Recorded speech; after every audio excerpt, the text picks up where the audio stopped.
Cherry blossom দেখা শেষ করে ফিরে যাচ্ছি, পার্ক থেকে বের হচ্ছি। প্রচুর মানুষ, এত মানুষ, কত মানুষ যে আসছে চেরি ব্লসমকে উপভোগ করার জন্য।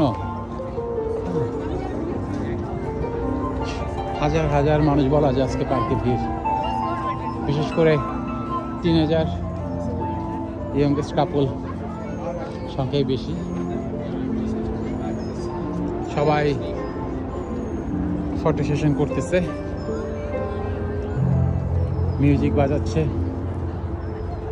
পিয়ানো বাজাচ্ছে, সুন্দর মূর্ছনা সুরের।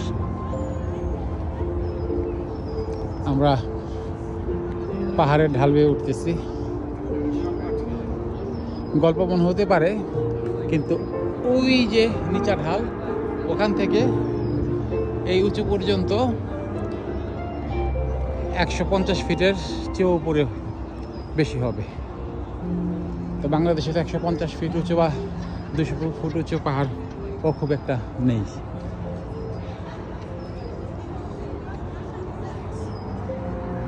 যদিও কানাডা সব অঞ্চলে এমনই।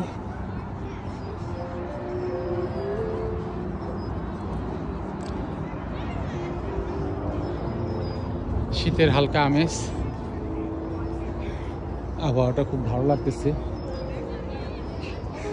শরীরে একটা আলাদা প্রশান্তির অনুভব হচ্ছে। শীত না, গরম তো নাই একবারে। ফ্যামিলি নিয়ে আসছে অনেকে এখানে, তারা খাবার খাবে, খাবার নিয়ে আসছে সাথে করে, এবং খাবারগুলি খাওয়ার পরে যথারীতি প্রতিটা টুকরা ছিদ্র ক্যান যাই কিছু আছে সব কিছু তুলে নিয়ে যাবে, কোনো কিছুই পড়ে থাকবে না।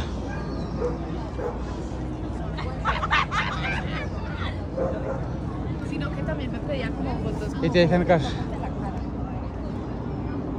ডিসিপ্লিন দেখার মতো।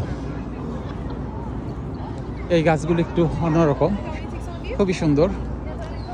বাংলাদেশে যে কাঁঠালি চাপা ফুল হয় অনেকটা সেরকম আমার কাছেই লাগে আর কি, কিন্তু এটা কাঁঠালি চাপা না। এখানে বলতেছে চেরি নাকি আরেকটা প্রজাতি এটা। হ্যাঁ, কিন্তু আমাদের বাংলাদেশের কাঁঠালি চাপার একদম কপি টু কপি।